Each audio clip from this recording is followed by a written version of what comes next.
On October 23, 2014, in an abandoned warehouse on the outskirts of Krakow, a woman shot a man 6 times after torturing him for 4 hours. She demanded names, addresses, and evidence. Once she got them, she burned down the warehouse with the body inside. Sometime later, she went to the police and voluntarily surrendered with a sincere confession, forcing the police to reopen a case that was almost 10 years old. But why?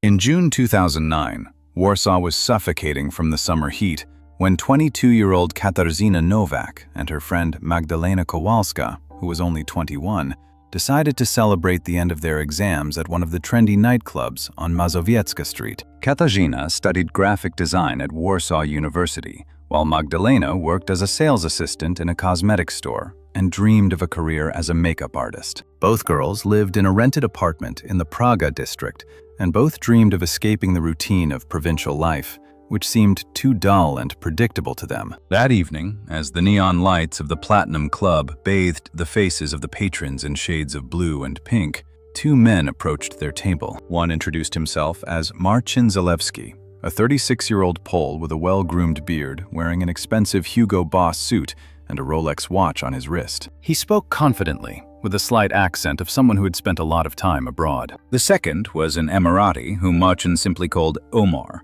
a quiet man in his 40s with dark eyes and impeccable manners. Marcin said he worked as an international recruiter for a modeling agency with offices in Dubai, Milan, and New York. He talked about contracts for shows for local boutiques, shoots for shopping mall advertising campaigns, and how the United Arab Emirates was in dire need of European girls with the right facial features. $5,000 a month, a 1-year contract, paid accommodation in a hotel on the Persian Gulf Coast. Everything was legal, with a work visa. All you need are photos and copies of your passports to complete the paperwork. Katarzyna remembered how Magdalena's eyes lit up. $5,000 was an amount they couldn't earn in Warsaw in 6 months. It was money to open their own beauty salon, buy an apartment, and live without constantly counting the zlotys in their wallets. Marcin was polite, showing photos on his tablet.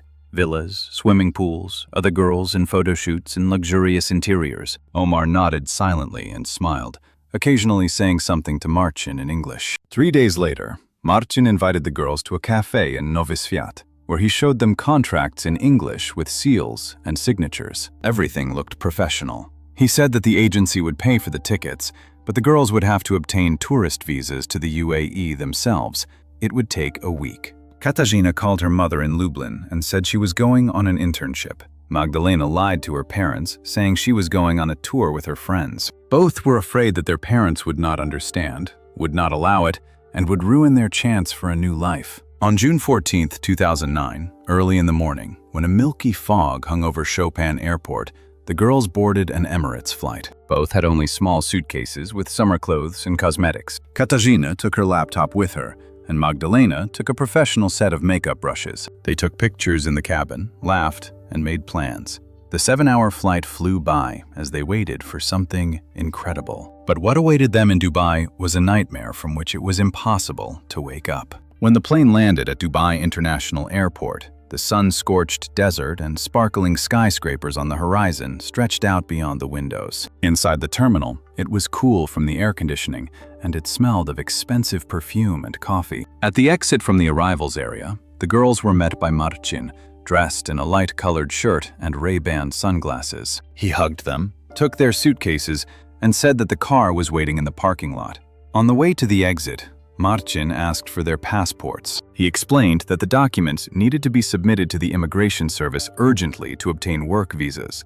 A tourist visa does not give the right to work in the UAE. He said that this was standard procedure and that he would return everything in 2 days. Magda handed over her passport as easily as if she were handing her fate over to a waiter. Katarzyna felt the paper burning her fingers. Something inside her tightened with anxiety. But Marcin was so calm, so confident, that her doubts seemed silly. She handed him her burgundy Polish passport.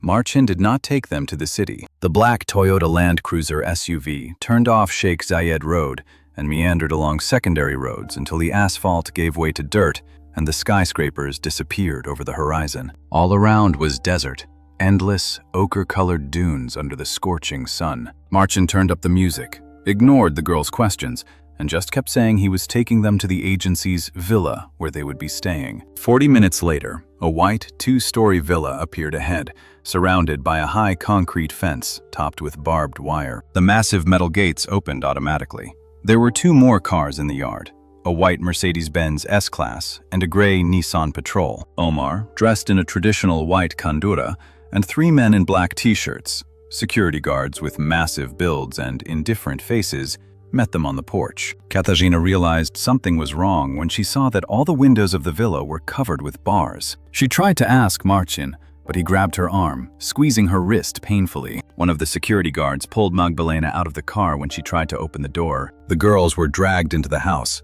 led through an empty living room with marble floors and heavy curtains on the windows, and taken down a narrow staircase to the basement. There were 2 small rooms with bare walls, mattresses on the floor, and a single toilet without a door.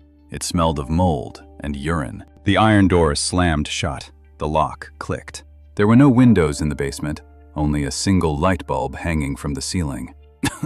Magdalena burst into tears. Katarina banged on the door, screaming, demanding that they return their passports and let them go. No one answered. An hour later, the door opened. Omar entered, accompanied by 2 guards. He looked at the girls as one looks at goods before buying them, appraisingly, without emotion. He spoke slowly and clearly in English so that they would understand. "You are now my property. Marcin received $80,000 for you. You will work until you have paid off your price. If you try to escape, you will be killed. If you refuse to obey, I will maim you. No one is looking for you here. Your passports have been destroyed. You don't exist here." The next 4 months were hell, which cannot be described in words without feeling nausea and horror. The girls were fed once a day, rice and flatbread, tap water. They were forced to wear makeup, dress in revealing dresses, and serve Omar's clients, wealthy businessmen from the Emirates, Saudi Arabia, and Iran. The men came to the villa in the evenings, sometimes alone, sometimes in group. There were parties where expensive Moet and Chandon champagne flowed, music played, and the girls had to smile and remain silent. Katarzyna tried to escape twice.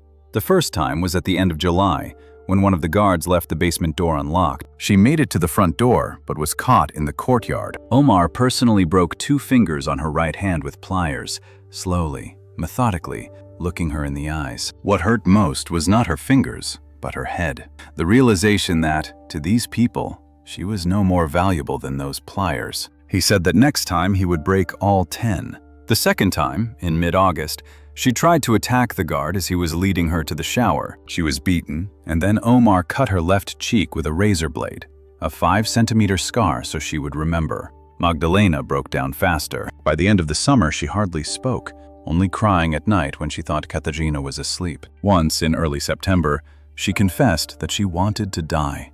Katarzyna hugged her and promised that they would get out, but she herself no longer believed it. The night of October 23, 2009, began as a typical party at the villa. 6 men arrived. Omar's clients, influential people judging by their expensive suits and watches. Katarzyna and Magdalena, as well as 3 other girls, a Ukrainian and 2 Romanians who had been brought in August, were dressed in cocktail dresses, made up, and taken to the living room. The men drank Johnny Walker Blue Label whiskey, smoked cigars, and laughed loudly. Katarzyna saw that one of the guests, a young man of about 25 in a light-colored Armani suit, was already very drunk. He waved his arms, spoke something in Arabic, and argued with Omar. Around midnight, the guy took a gun out of his jacket pocket. Katarzyna recognized it as a Desert Eagle, chrome-plated and massive. He pointed it at the ceiling and pulled the trigger. The deafening sound of the shot stunned everyone in the room. Someone screamed. Omar rushed towards the guy and snatched the gun from him. Chaos ensued.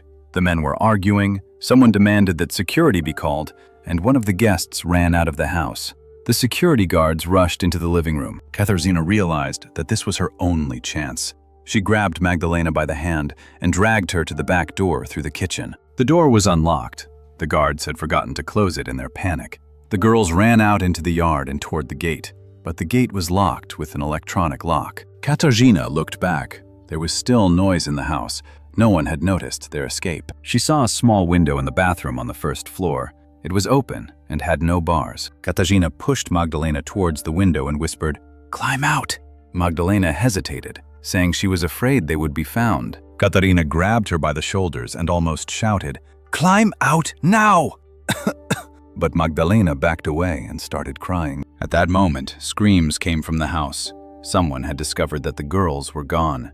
Katarzyna didn't think twice. She ran to the window, broke the glass with her elbow, and squeezed through the narrow opening. She fell to the ground, hurting her knee. She looked back.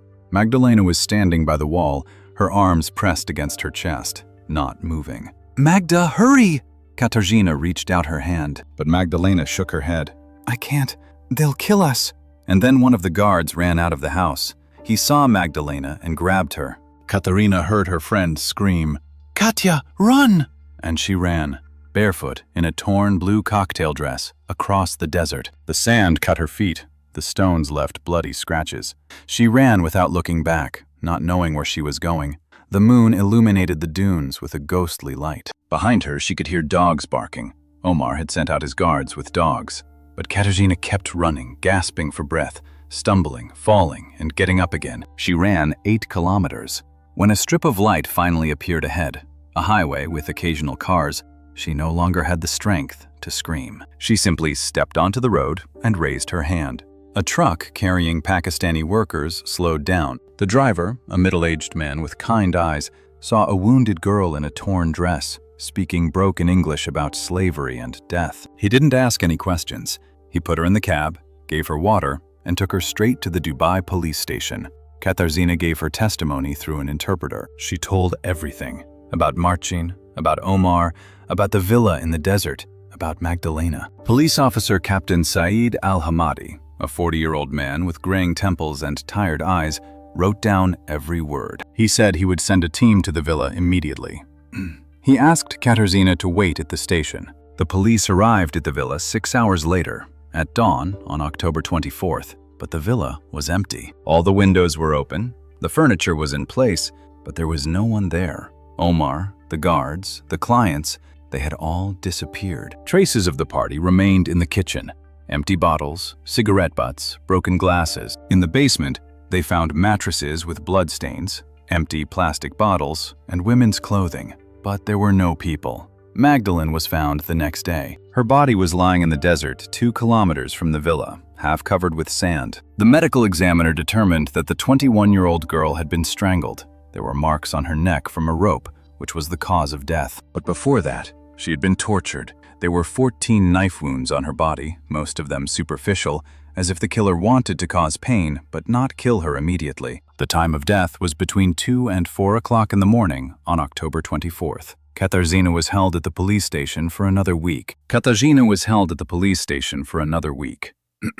Captain Al-Hamadi questioned her again and again, checking the details. But when the police checked Omar's details, the name Marcin had given at the club, it turned out that no such person existed. It was a fake identity. The villa had been rented through a front company registered in the Cayman Islands. The police in Poland also couldn't find Marcin Zalewski. An elderly couple lived at the address he had given to the girls, and they had never heard of such a person. The phone number turned out to be a prepaid SIM card purchased at a kiosk without any documents. The colleagues from the agency he talked about did not exist. Marcin Zalewski was a phantom. 2 weeks later, Katarzyna was deported back to Poland. The Polish authorities opened a case on human trafficking, but the investigation reached a dead end. The main suspects disappeared without a trace. Magdalena's family buried their daughter in a cemetery in Warsaw. Magdalena's mother, Barbara Kowalska, a 59-year-old woman with gray hair and empty eyes, could not forgive herself for not stopping her daughter. Her father, Jerzy Kowalski, a 63-year-old former locksmith, died of a heart attack 6 months later. The doctors said it was a ruptured heart. Katarzyna returned to Warsaw broken. She was diagnosed with post-traumatic stress disorder, depression, and insomnia. She couldn't go back to university. She couldn't sit in a lecture hall surrounded by people. She couldn't see men of a certain age without starting to shake. The psychologist she saw, referred to her by the state clinic, prescribed antidepressants, but they did not help. At night, Katarzyna would wake up in a cold sweat, hearing Magdalena's voice. "Katya, run!" She blamed herself. She blamed herself for running away. She blamed herself for believing Marcin. She blamed herself for not being able to save her friend. And most of all, she hated a world where people like Omar and Marcin went unpunished, while people like Magdalena died in the desert. For the next 5 years, Katarzyna lived like a ghost. She rented a small room in the Wola district and worked as a waitress in a night cafe on Puławska Street, a job where she didn't have to talk to people more than necessary. She earned a living, but she didn't live. In the evenings, she sat at her laptop and searched for Marcin. She checked all social networks, Facebook, Snapchat, Instagram. She typed the name Marcin Zalewski into search engines and looked through thousands of profiles. She contacted old acquaintances from the nightclub, asking if anyone remembered the man in the expensive suit. Most of them didn't remember. Too much time had passed. But one girl, Agnieszka, who worked as a bartender at Platinum, remembered that Marcin had come to the club several times with different girls, always young, always foreigners. In March 2013, Katarzyna found him. A Facebook profile without a photo, but with information about his job. Premium Motors car dealership in Krakow. Position, sales manager. The account owner's name was Marcin Dąbrowski. Katarzyna opened the profile photo in a separate tab and enlarged it. It was him. The same well-groomed beard, only slightly grayer. The same eyes. In the photo, he was standing next to a black Audi A6 and smiling. She read all the public information on the profile. Marcin Dąbrowski, 39 years old, married, 2 children, a son, Jakub, 8 years old, and a daughter, Zuzana, 5 years old. His wife, Monica, is a housewife, a smiling blonde with children in the photos.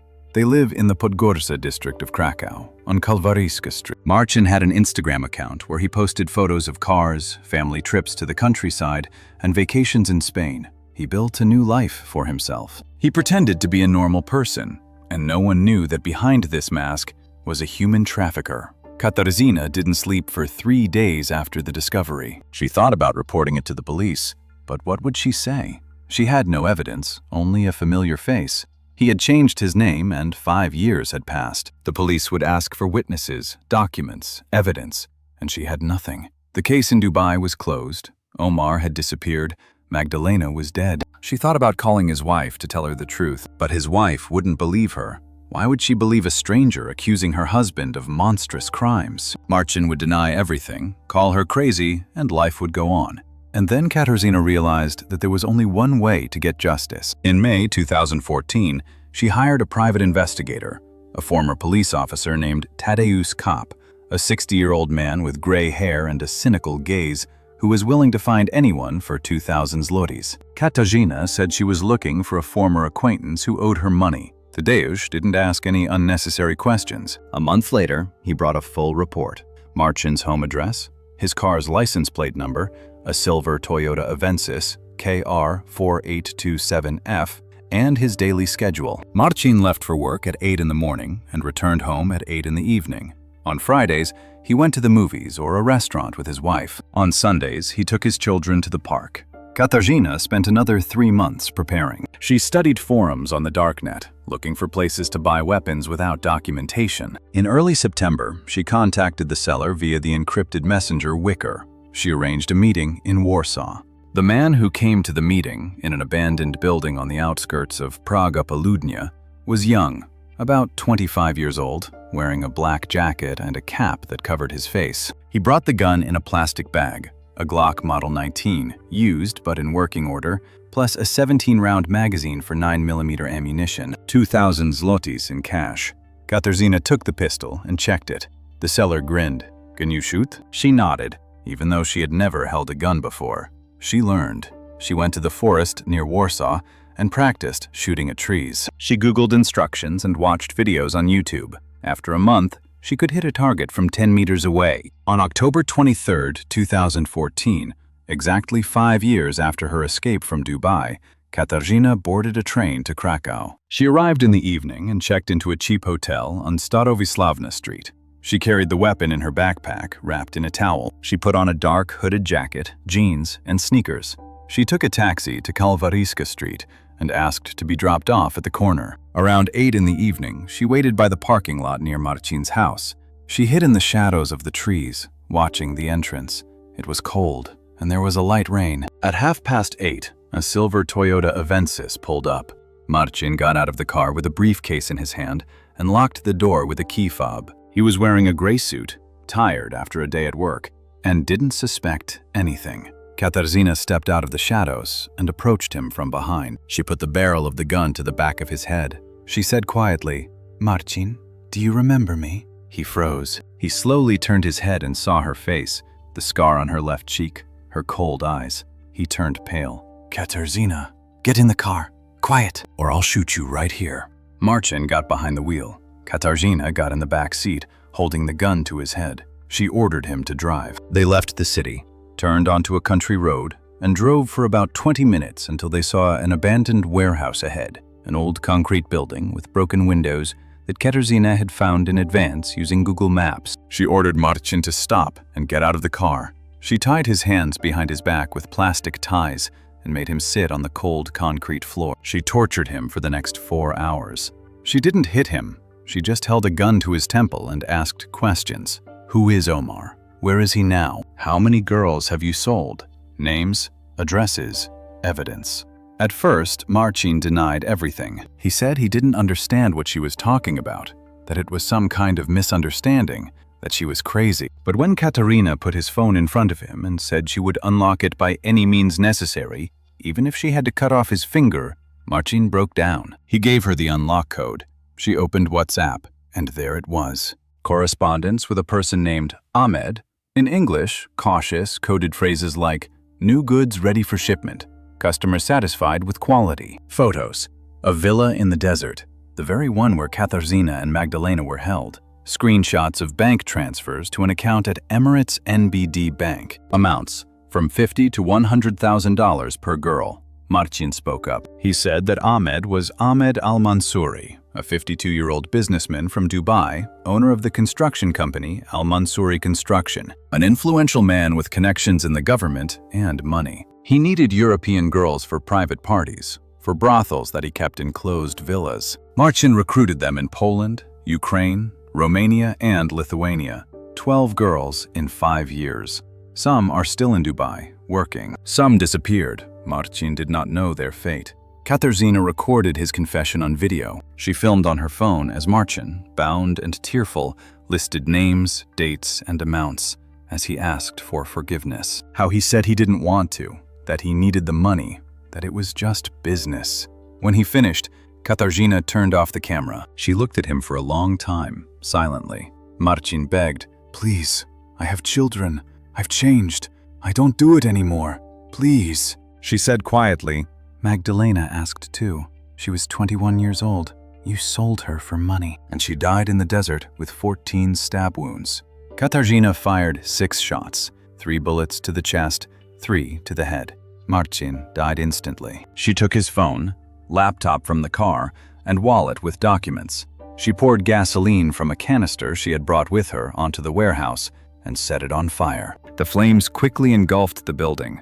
The old wood burned like a torch. Katarzyna got into the Toyota Avensis, drove back to Krakow, left the car in the outskirts of the city, and returned to the hotel. She burned the clothes she was wearing in the sink. She washed herself. She lay down on the bed and did not sleep until morning. For the next 6 days, she studied the data from Marcin's phone and laptop. She found his full name, Ahmed Al-Mansouri, 52 years old, owner of Al-Mansouri Construction LLC, with an office address on Sheikh Zayed Road in Dubai. She found photos of the villa, the very one where she had been held. The villa's address was plot number 237 in the Al Awir district, on the outskirts of Dubai. Found the license plate numbers of the cars, Mercedes S500, Nissan Patrol, Range Rover Sport. Found the bank details of the account in Dubai to which Marcin transferred money. On October 29th, Katarzyna bought a ticket for a Fly Dubai flight from Warsaw to Dubai, departing on October 30th at 8 a.m. She packed her things. She thought about how she would get the weapon through security. She realized it was impossible. Airports in the UAE have one of the strictest security systems in the world. She decided to try to buy a new weapon in Dubai. There are ways if you know where to look, but she knew there was almost no chance. She spent the night of October 29th in an apartment in Warsaw.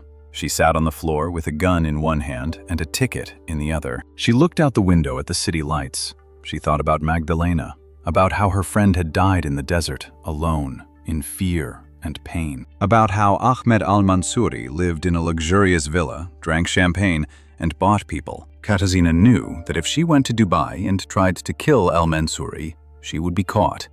There were security guards, cameras, police. She would be executed in the UAE or sentenced to life imprisonment. She knew that she would not be able to smuggle weapons in, that it was practically impossible to buy them in a country with the strictest laws. She knew that even if by some miracle she managed to get into the villa, the guards would shoot her before she reached the sheikh. And she knew that Magdalena would not return. Even if she killed al-Mansouri, even if she avenged all 12 girls, Magdalena would remain dead. By dawn on October 30, looking at her ticket and her gun, Katarzyna understood. If she flew to Dubai, she would simply die without achieving anything. The guards would kill her, the case would be hushed up, and al-Mansouri would continue trafficking people. But if she brought the evidence to the police, there was a chance he would be punished. Not her, but the law.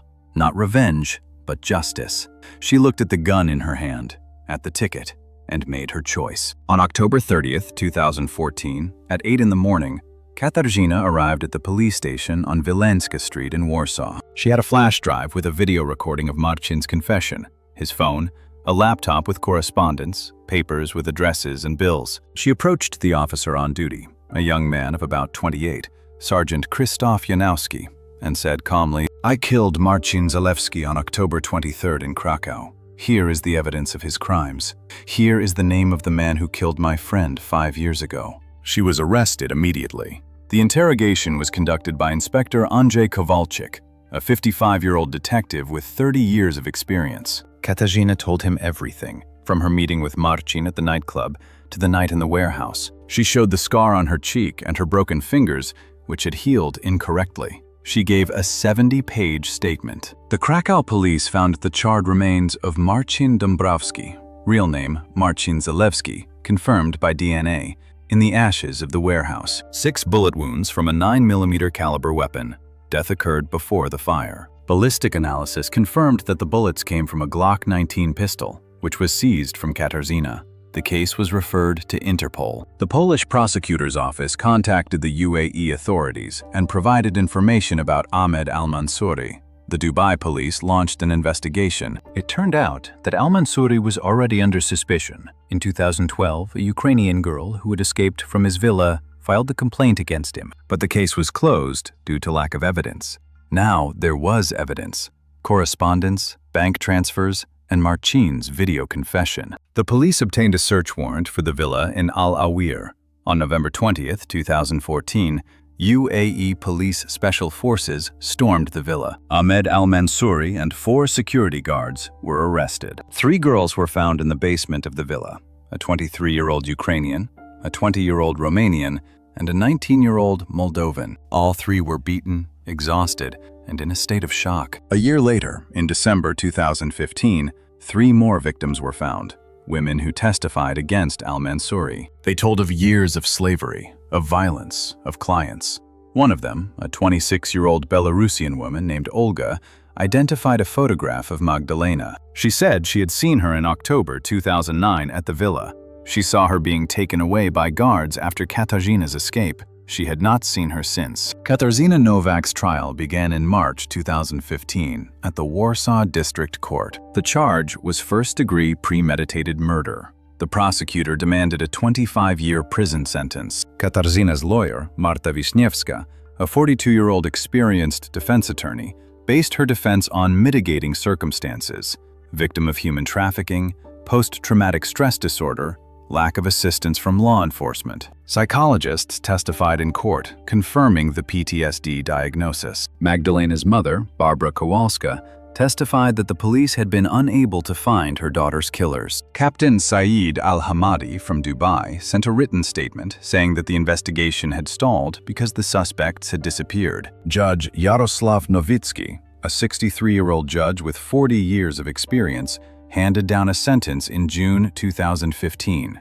12 years in prison. In his reasoning, he wrote, "The defendant committed a serious crime by taking a person's life. However, the court recognizes that the defendant was the victim of horrific crimes, that she acted in the state of psychological trauma, and that law enforcement agencies failed to provide her with justice. The trial of Ahmed al-Mansouri took place in Dubai in May 2016. Charges: human trafficking, unlawful deprivation of liberty, sexual assault, and complicity in murder. The UAE prosecution presented the testimony of 9 victims, Marchan's video confession, and bank documents.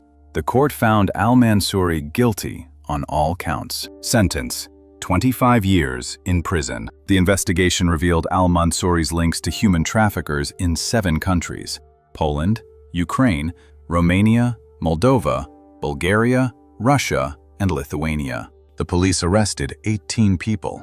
9 girls were freed from underground brothels in Dubai, Abu Dhabi, and Sharjah. Katarzyna Nowak is serving her sentence in a women's prison in Grudzień, near Warsaw. In 2021, she gave an interview to a journalist from the Polish newspaper Gazeta Wyborcza. When asked if she regretted what she had done, she replied briefly and without emotion. Justice in Poland costs 2,000 zlotys, the price of a used Glock. Justice in Dubai costs $80,000, the price of 2 lives. I just settled the score.